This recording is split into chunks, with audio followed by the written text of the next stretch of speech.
noite. A Polícia Federal indicia o ex-presidente Jair Bolsonaro por tentativa de golpe de Estado. Abolição violenta do Estado Democrático de Direito. E formação de organização criminosa com outras 36 pessoas. Entre elas, o ex-ministro da Casa Civil e da Defesa, Braga Neto, candidato a vice dele na chapa derrotada nas urnas. E o ex-ministro do Gabinete de Segurança Institucional, Augusto Heleno. Quem seria beneficiado seria uma junta que seria criada após a ação lá, a Operação Punhal Verde e Amarelo. E nessa junta não estava incluído o presidente Bolsonaro. Mas então seria um golpe para beneficiar os militares, na visão de Bolsonaro? Não é nem na visão do Bolsonaro, é o que está escrito no artigo. Então, o Cid confirma que Bolsonaro sabia do plano de golpe de Estado. E o que o Mauro Cid diz sobre o plano de execução contra Lula, Alckmin e Moraes? Ele confirma que Bolsonaro sabia também? Confirmo que sabia, sim. Na verdade, o presidente, de então, sabia tudo. Aliás, eu tenho a impressão que comandava essa organização. Ironicamente, quem fornecerá a prova final que vai encanar Bolsonaro e irá desmoralizá-lo perante o gado serão aqueles que ele mais bajulou: generais. Em primeiro lugar, há que dizer que o relatório da Polícia Federal sobre tentativa de golpe aponta Bolsonaro, Mauro Cid, Braga Neto e Heleno como líderes, operador e núcleo duro. Braga Neto e Heleno seriam esse núcleo. É nesse contexto que a defesa de Bolsonaro atribuiu a trama golpista a esses militares e insinua que o ex-presidente seria traído por eles. Os dois militares afirmaram, então, que a divulgação dessa linha de defesa causou quebra de confiança. Enquanto isso, Bolsonaro faz ameaças, insinua que está avisando que se não lhe derem anistia, a chapa vai esquentar, etc. O Supremo, porém, não está dando bola e acaba de confirmar Alexandre de Moraes como dono, entre aspas, do inquérito contra o ex-presidente. Desorientado e traidor, como sempre, Bolsonaro passou a empurrar sua responsabilidade para vários militares e aliados políticos, como o senador astronauta Marcos Pontes. Diante disso, outros aliados demonstram que já se tocaram. Tarcísio de Freitas, por exemplo, ouviu calado ministros de Lula acusarem Bolsonaro em um evento do BNDES. É nesse contexto que muitos generais já estão falando sobre as discussões em relação ao golpe de Estado, isso na cúpula militar, no fim do governo Bolsonaro, pois consideram que o ex-presidente está traindo todo mundo para tentar se salvar. Os principais alvos da traição em série de Bolsonaro, os representantes do tal núcleo duro, Heleno e Braga Neto, insinuaram à imprensa, reservadamente, que estão negociando com a Polícia Federal contarem a história toda em lugar de irem para a cadeia enquanto Bolsonaro se safa. Ou seja, estão indo pelo mesmo caminho de Mauro Cid, o que era inevitável, convenhamos. Antes de prosseguir, eu quero pedir a você que acompanha o blog da Cidadania que se inscreva no canal, deixe seu like e compartilhe esse vídeo. Bom, em primeiro lugar aqui, o relatório da Polícia Federal aponta Bolsonaro, Mauro Cid, Braga Neto e Heleno como líder, operador e núcleo duro. O papel de cada um está muito bem descrito. O Bolsonaro era o líder, o Mauro Cid era o operador e Braga Neto e Heleno eram o núcleo duro, os que, no lugar do Bolsonaro, estavam conduzindo tudo aquilo, porém, a mando dele, sob influência dele. A defesa de Bolsonaro atribui a trama golpista a militares e insinua que o ex-presidente seria traído. Quem seria beneficiado seria uma junta que seria criada após a Operação Punhal Verde e Amarelo, alega o advogado Paulo Amador da Cunha Bueno. O que ele não diz é que o Bolsonaro foi quem iniciou tudo isso, e o Bolsonaro é que seria beneficiado voltando em triunfo dos Estados Unidos. Essa junta militar, obviamente, segundo o advogado tenta dissimular, era uma ponte, uma transição para que o Bolsonaro chegasse e reassumisse. O plano não se esgotava com a formação da junta militar. Após ter os militares como um dos pilares do seu governo, Bolsonaro adotou uma estratégia de defesa de atribuir aos militares o plano apontado pela Polícia Federal. E o advogado dele, como você viu, está tentando jogar todo mundo no fogo. Ou seja, eles vão começar a brigar. Na verdade, já começaram a brigar, como você vai ver nesta edição. Enquanto isso, Bolsonaro está fazendo ameaças.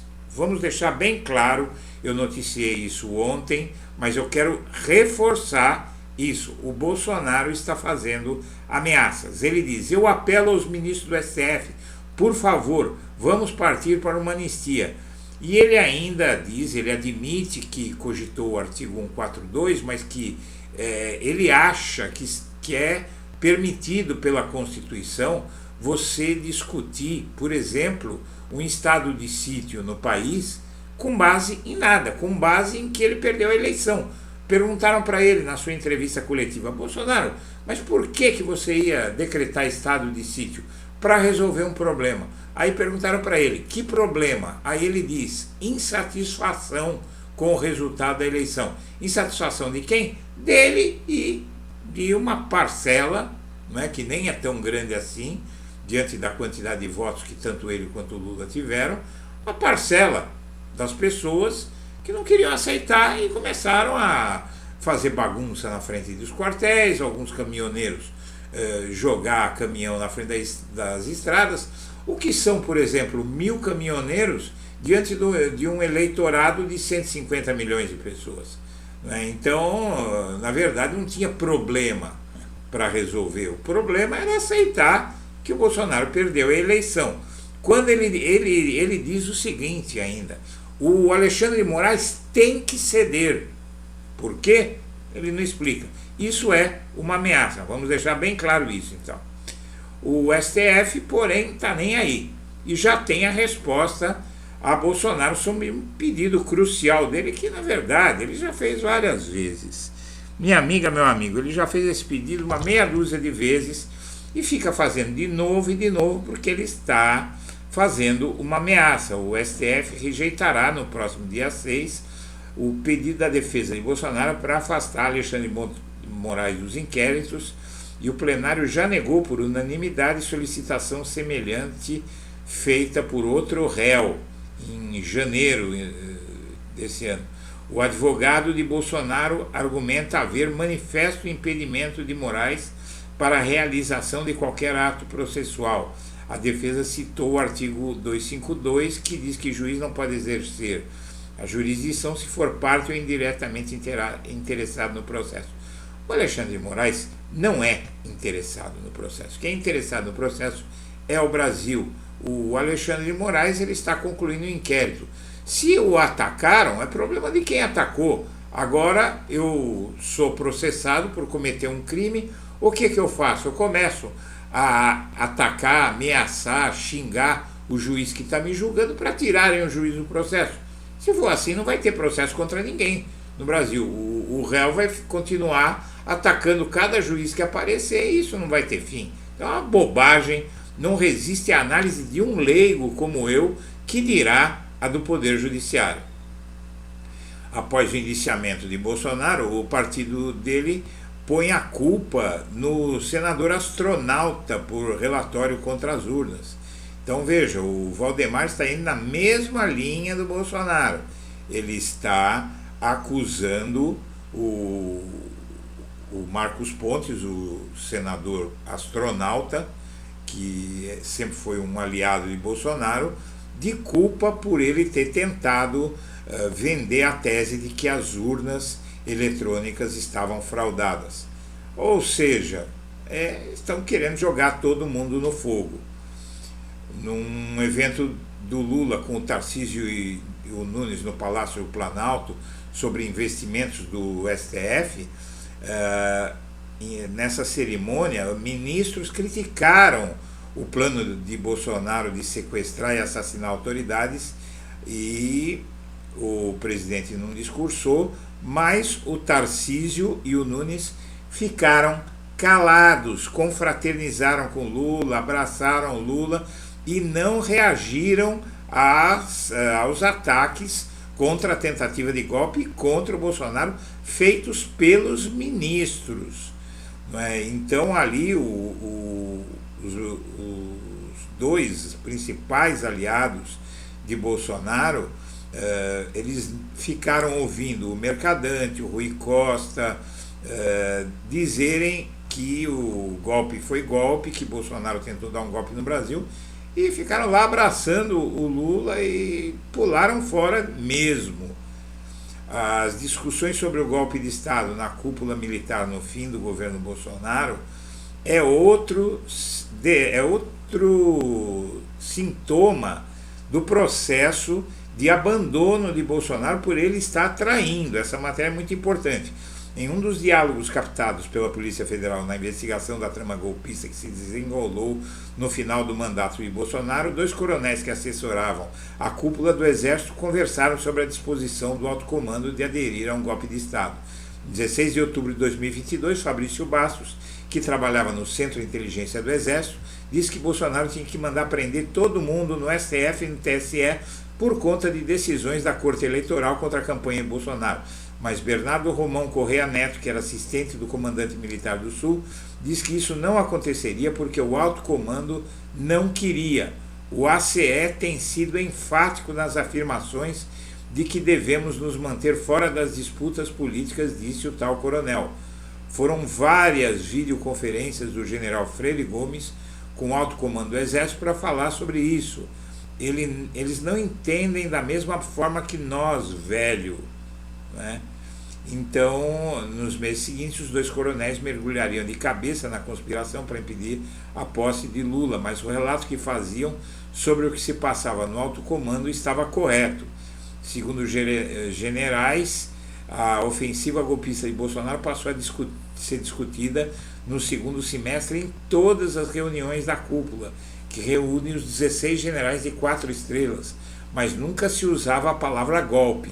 Nós não discutíamos propriamente o golpe, falávamos sobre a situação de estabilidade, diz um general. Diz que quem não concordava, quem queria golpe, ficava calado. O mesmo relato é corroborado por outro general. O assunto não entrava em pauta, mas sempre se falava a respeito do golpe. De acordo com esse oficial, até hoje se especula na cúpula militar quem poderiam ser os 3 generais que queriam muito o golpe. Segundo outro coronel, Reginaldo Vieira de Abreu, na época no Palácio Planalto, no governo Bolsonaro, afirma no áudio, se queriam, nunca disseram abertamente. E a gente sabe quem são os generais, né? A gente sabe quem são os generais, Heleno, Braga Neto, Mário Fernandes. Então, essa postura do Bolsonaro deixou indignados os generais todos, mas tem 2 que estão mais indignados e que não vão ficar só na indignação. Os indiciados veem traição de Bolsonaro em estratégia da defesa e estão, na verdade, esses generais aí, esses indiciados que são todos militares, sobretudo 2 generais, o Bolsonaro traiu todo mundo e bateu o troco. O Bolsonaro tenta jogar a trama golpista nas costas do Heleno e do Braga Neto e militares reagem. Generais reclamam de estratégia da defesa do ex-presidente e sinalizam quebra de confiança. A defesa de Bolsonaro passou a trabalhar nos últimos dias com a tese do golpe, segundo o qual militares de alta patente que eram os culpados. A estratégia para livrar Bolsonaro implica Augusto Heleno e Braga Neto como os 2 principais artífices da tentativa de golpe. E o que acontece aqui, minha amiga, meu amigo, é o seguinte: esses 2 não estão para brincadeira. Eles já começaram a conversar com a Polícia Federal, segundo todas essas informações aqui, todas essas matérias. Eles já começaram a negociar a delação premiada para dizer que tudo que eles fizeram foi para atender o Bolsonaro, porque eles eram leais. Bolsonaro cometeu o pior erro que ele poderia cometer. Se ficasse calado, pelo menos ele evitaria que fosse produzida a prova mais eloquente contra ele. A prova dos três homens mais próximos dele durante todo o seu governo. Um já delatou, é o Mauro Cid. Faltam o Braga Neto, que foi candidato a vice na chapa dele, e o general Heleno. Com esses dois atestando em julgamento, atestando em delação premiada, que Bolsonaro foi quem tramou todo o golpe, acabou inclusive a possibilidade, minha amiga, meu amigo, acabou a possibilidade até de Trump e os norte-americanos de extrema direita intervirem nesse processo, porque essa prova é indefensável para Bolsonaro. Ele não tem o que fazer. Senhoras e senhores, eu agradeço a atenção e deixo meu abraço para todo mundo.